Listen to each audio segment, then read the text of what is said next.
Every civilization is built on a moral core. Western democracy did not appear by accident. It emerged from Christian civilization, from the belief that human beings are made in God's image, restrained by moral law, and equal before a higher authority. Remove that compass, and democracy doesn't run on autopilot. It becomes confused. And confusion is an invitation to those who are certain about their beliefs. And in the late 1970s, that moral confusion didn't remain philosophical. It became policy.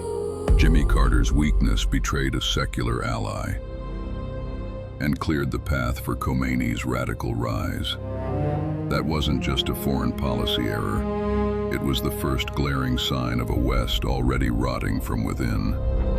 Abandoning Christian roots, opening the gates to those who seek domination, and paving the way for conquest from the outside. Democracy was forged in devout Christian societies, where human dignity from being made in God's image demanded equality and rights for all. Fundamental decency and morals created high-trust communities, essential for freedom to thrive without chaos. Nation-building succeeded in Christian-rooted lands like Germany after war, and even in non-Christian ones like Japan, which borrowed the model and made it work through their own cultural strengths. But without Christianity's principles, democracy decays, nihilism spreads, trust erodes, birth rates crash, leaving the West defenseless against threats that exploit the void.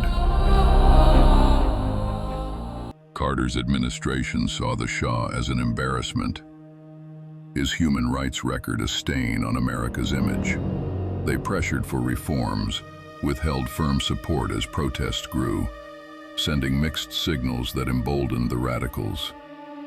In Paris, Khomeini plotted his return, while U.S. diplomats underestimated the threat, viewing him as a religious figure, not a jihadist revolutionary. The Shah fled, the regime collapsed, and Khomeini seized power, turning Iran into a theocratic terror state. This wasn't inevitable. It was enabled by weakness, a stark symptom of a West losing its Christian resolve. Khomeini's victory wasn't the end. It was the beginning. Iran became a theocratic terror state, sponsoring Hezbollah, exporting jihad, holding America hostage for 444 days. This radical government spread chaos across the Middle East, a direct result of underestimating the threat. But it's more than one blunder. It became a recurring pattern, minimizing the dangers of religious Islamic regimes while destabilizing secular leaders who suppressed them.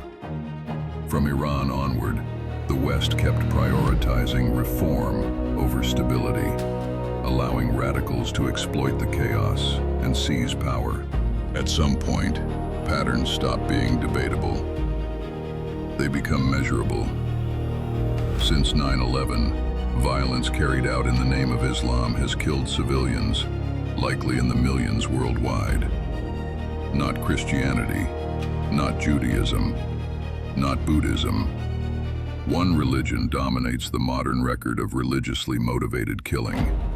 Across decades, across continents, across cultures.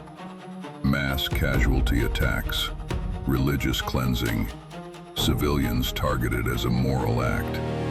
These killings occur in rich countries and poor ones, in dictatorships and democracies, under occupation and without it. Different conditions, same ideology. What we are looking at is belief, codified, enforced, and acted upon.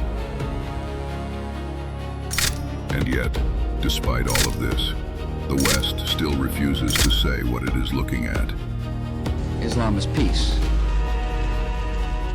The language bends, the definitions shrink, the cause is pushed anywhere except where it belongs.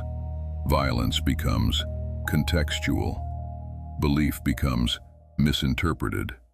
Ideology becomes grievance. Islam teaches peace. The reason is simple. To name the problem honestly would require something modern Western democracies no longer possess: moral confidence. Christianity once gave the West a framework for judgment, a way to distinguish good from evil without apology. But as that framework collapsed, judgment was replaced with neutrality, and neutrality with paralysis. A civilization that no longer believes in its own moral authority cannot confront one that does. We must continue to celebrate Islam as a great world religion of peace. I don't know anyone in the United States in the last 24 years who's been killed by radical Islam. And here is the part the West refuses to face.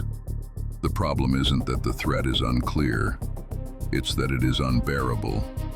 To accept reality would mean accepting that this violence is not rare, not fringe, not accidental, but widely believed, widely justified, and openly pursued.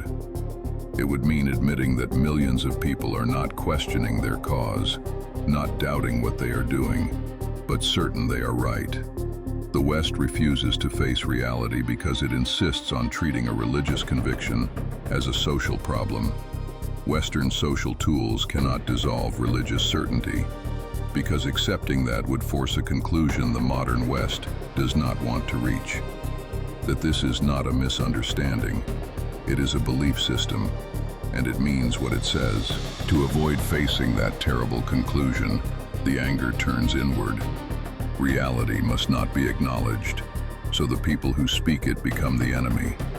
The lie has to be protected at all costs. Speech is restricted, sometimes by law, other times by social punishment. Say the wrong thing and you lose your job, lose your platform, lose your reputation. So people learn to stay quiet.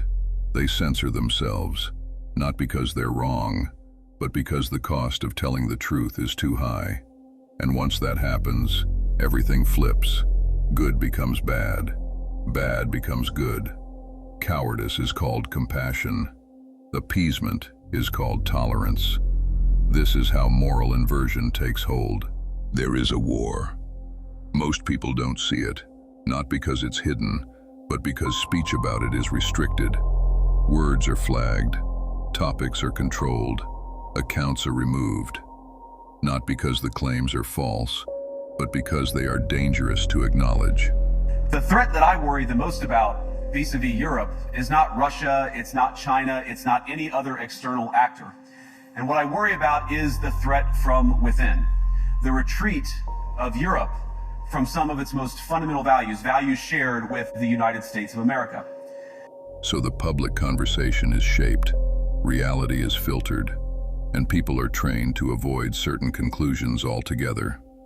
What cannot be said cannot be confronted. What cannot be confronted cannot be stopped. And over time, a society learns to live inside the limits it's given. Nothing collapses all at once. It erodes, and erosion feels safe until there's nothing left to stand on.